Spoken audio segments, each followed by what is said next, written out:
Chapter 5: Jewish Choral Music in the Great European 19th Century Synagogues. The fifth in a series of podcasts on the history and nature of Jewish choral music.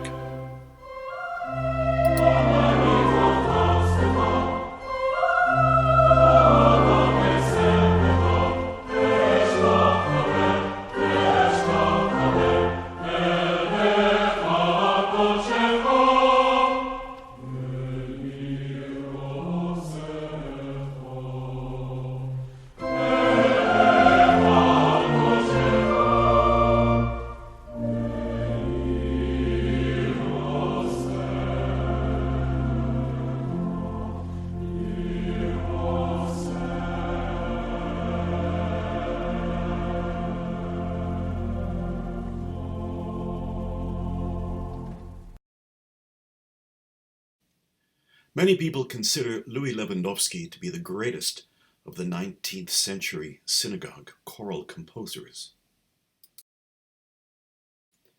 He was born Eliezer Lewandowski in 1821 in the town of Wreschen, at that time part of the eastern provinces of Prussia in the German Confederation, but now part of Poland. His mother had recently died, and his father, a part-time cantor, was finding it difficult to maintain the household and provide for his family. So, like many fathers in those days, he sent his son to learn a trade, to serve as an apprentice with a master. The system of apprenticeship had been working in Europe for centuries. A master craftsman would employ young people as an inexpensive form of labor in exchange for providing the youngsters with food, lodging, and formal training in the craft. Apprentices usually began at 10 to 15 years of age and would live in the master's household. Many European cantors followed this model.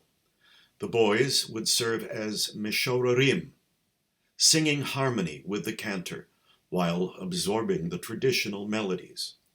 The more talented boys would eventually find employment as cantors.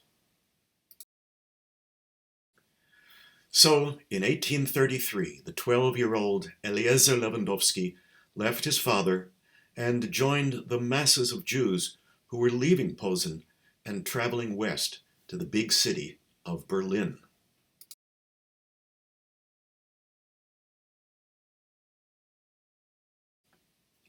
Young Eliezer Lewandowski apprenticed himself to the man who was in charge of the service at the old Heide-Reuter-Gasse synagogue, cantor Asher Leon.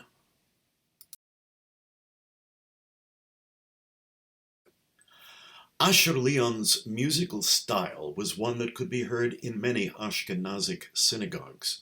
The cantor, usually a tenor, would be accompanied by two singers, a zingerl, boy soprano, and a bas, an adult bass, or sometimes a group of such singers. Generally, no one could read or write music, so the simple accompaniment was improvised. And that's the way things stood until 1838, when cantor Hirsch Weintraub came on tour to Berlin with his renowned vocal quartet. Included in Weintraub's program were some of the new compositions by cantor Salomon Sulzer of Vienna, still in manuscript and not yet published. This was the first time many Berliners had heard Jewish music performed in the classical European style. Now the pressure was on old cantor Asher Leon to include this music every week in Berlin's synagogue. Leon managed to get a copy of Sulzer's music in 1840. But the problem was, cantor Leon's music reading abilities were very limited, and his singers couldn't read music at all. Meanwhile, Eliezer Lewandowski, now known as Louis Lewandowski, had been studying at Berlin's famed conservatory, the Singakademie. Thanks to a recommendation by Alexander Mendelssohn, a cousin of the famous composer, Lewandowski became the first Jew ever admitted to the Singakademie. Eventually, Leon asked young Lewandowski to take over the task of training the choir. Thus, in 1840, the 29-year-old Lewandowski became the first professional choir master in the history of the modern synagogue, a choir master who was not also a cantor. 5 years later, in 1845, the community convinced Asher Leon to retire, and they appointed a modern cantor, Abraham Lichtenstein. Lichtenstein and Lewandowski were a dynamic duo. Lichtenstein was a trained musician from Zetten, who had also worked outside of the synagogue, playing violin in an orchestra and singing solos in oratorio performances. Lewandowski transcribed many of the new cantor's chants and arranged them for performance with choir and/or organ. The Jewish population of Berlin was growing. When Lewandowski was born, there were about 4,000 Jews living in Berlin, and by the time he died in 1894, there were more than 108,000 Jews in his adopted city, constituting 5% of Berlin's population. In 1861, the leaders of Berlin's Jewish community began planning the construction of a new synagogue. The magnificent Oranienburger Straße Synagogue in Berlin was inaugurated in 1866 in the presence of Count Otto von Bismarck, then Minister-President of Prussia. It was an impressive building, designed by the distinguished architect Edvard Knoblauch. Its Moorish domes were a marvel of modern technology. The sanctuary had seating for 3,200 worshippers. During the planning period, there were discussions as to whether the new synagogue should have an organ. Lewandowski made a strong argument in favor of the organ. In a synagogue that would hold more than 3,000 worshippers, the only way to ensure that the congregation would sing together, in an age before microphones, was to have an instrument loud enough to be heard throughout the sanctuary. Lewandowski wrote, "Congregational singing organized through the choir was no longer able to find firm support in the choir alone, because the choir, as numerous as it was, could not produce the physical strength required to control and lead greater numbers of worshippers. It was now time to find suitable and steady support for the congregational singing, and where could a better agency be found than in the organ? Only the organ, the instrument of instruments, by virtue of its great volume, is capable of dominating and leading large numbers in large areas. I express this opinion in the sincerest conviction and hope that the commendable board of directors of our congregation will succeed in seeing this most important question, which will affect the natural development of the form of worship in our synagogue, brought to a favorable outcome." In the end, the board did approve the introduction of the organ, and the instrument at the Oranienburger Straße synagogue was reportedly one of the finest in all of Berlin. Lewandowski's synagogue compositions were published in 3 large volumes. The first volume, Kol Rina Utfila, published in 1871, contained unaccompanied unison and 2-part congregational melodies, as well as solos for the cantor. The second and third volumes, published in 1876 and 1882, contained compositions covering the entire liturgical year. Most were set for four-part chorus with optional organ accompaniment. Many of them also featured a solo for the tenor cantor. Most were in Hebrew, some were in German. And although Lewandowski composed a great deal of music for the organ to be played in the synagogue, he had his reservations. Some were practical. He realized that many synagogues would have no organ, either for economic reasons or for theological reasons. So he arranged the music such that the organ part was optional. In the preface to his published music, he wrote, "The publication of this present work had also to take into consideration those Jewish communities that do not employ musical accompaniment.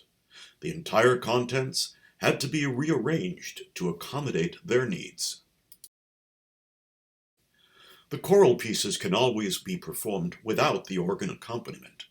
In the community here, they are sung with accompaniment only in the new synagogue. In the other communities' synagogues, as well as in the private synagogues, they are sung unaccompanied. Lewandowski's music resembles that of his contemporary, Felix Mendelssohn. The style is firmly rooted in the classic romantic choral tradition. Many of his works conform to a classic ABA three-part structure. Perhaps his best-known work is his setting of Psalm 150, which opens with a brilliant fanfare in D major. In the middle section, pairs of voices in simultaneous imitation provide textural contrast.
A more contemplative mood is established in Enosh, his setting of Psalm 103, verses 15 through 17, for Yizkor, the Jewish memorial service. The piece is also in ABA form. Its dramatic nature is underscored by sudden dynamic changes and theatrical silences. For the text, humans are like the grass that withers, the wind or the breath that comes through and then no more. Lewandowski creates beautiful word painting with a crescendo climaxing on a D-flat major chord, followed by subito piano and then silence.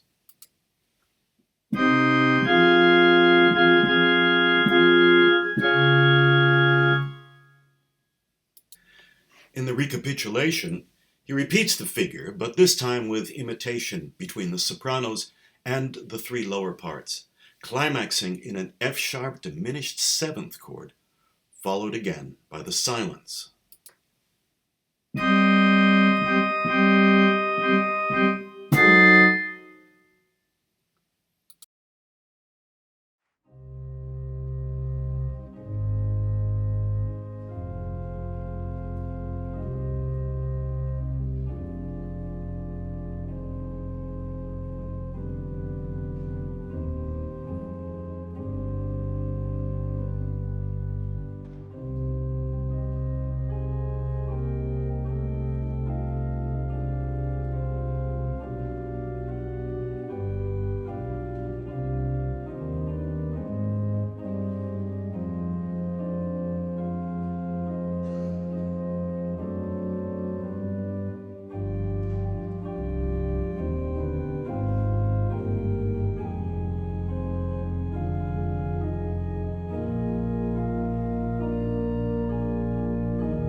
Another one of Lewandowski's great achievements was the 1879 publication of 18 settings of the Psalms in German for choir and organ.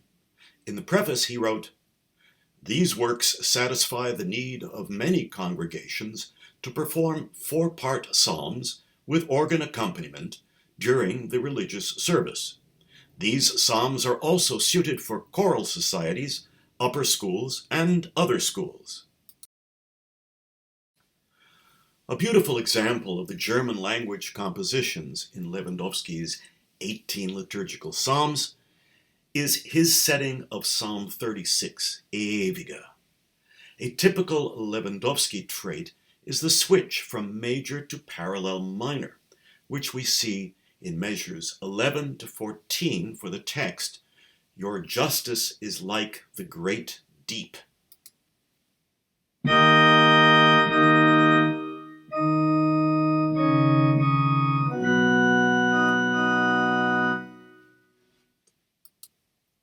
Another typical Lewandowski feature is the arioso for the soloist in the middle of the composition, the B section between the A and A prime. This solo sounds quite Germanic, not at all like traditional Jewish cantorial recitative, typically with free rhythms and modal melody.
Sich bergen, schwelgen von deines Hauses Fülle und mit dem Strom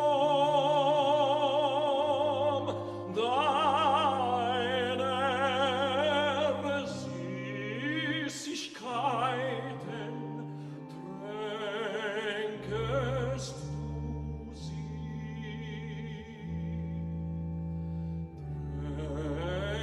Tränkest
In the next chapter, we will look at the career and music of the great Parisian composer and cantor Samuel Naumburg.